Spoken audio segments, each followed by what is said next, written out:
Même si la tendance est vers l'électrique, il y a encore des nouveautés pour les véhicules à essence. J'ai roulé cette semaine à bord de la toute nouvelle berline de la compagnie Kia. C'est la K4. C'est une petite voiture à essence dans l'apparence d'une voiture électrique.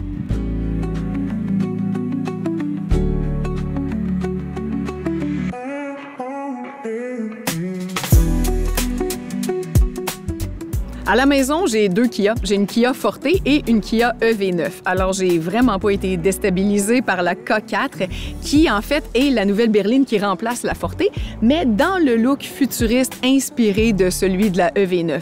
Alors, visuellement, là, c'est vraiment le mélange des deux.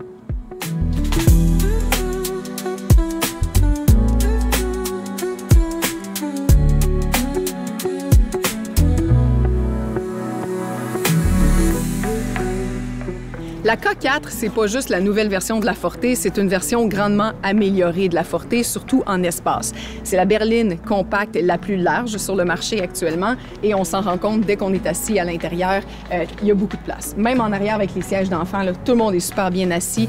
Et que dire du coffre? Ce coffre-là, il finit plus de finir. Je mets du stock dedans, il reste toujours de la place. Et ça, d'ailleurs, c'est une des plus belles qualités, je trouve, des berlines de Kia, c'est qu'on ne soupçonne pas à quel point elles sont spacieuses.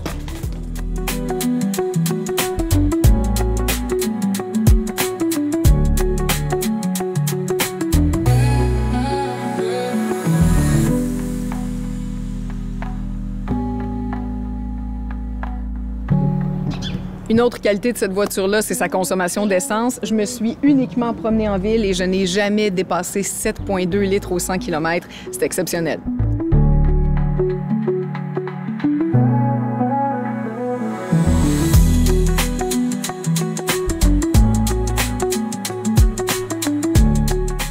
Maintenant, la question qu'on pourrait se poser, c'est « Es-tu le fun à conduire? » Bien, la réponse, c'est tellement.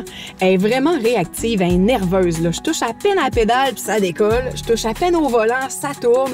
Donc, on peut se faufiler partout. Elle est facile à stationner. Moi, j'ai eu du gros fun à la conduire.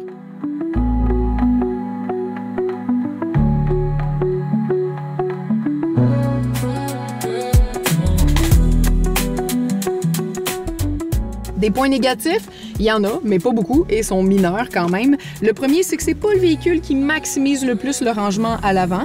Le deuxième, c'est que le bras de vitesse, il est vraiment années 90, là, c'est pas super le fun à manier. Et le troisième, c'est que ça sonne cacane dans l'habitacle, surtout au démarrage et à l'extinction du véhicule. Écoutez bien ça.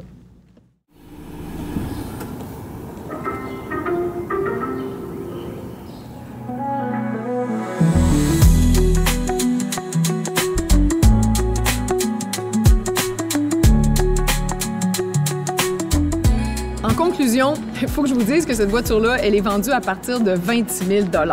C'est une des voitures les moins chères sur le marché actuellement. Est-ce qu'elle est parfaite? Non, mais savez-vous quoi? Elle n'est pas loin de l'être, sauf qu'à ce prix-là, surtout, j'hésiterais même pas une seconde.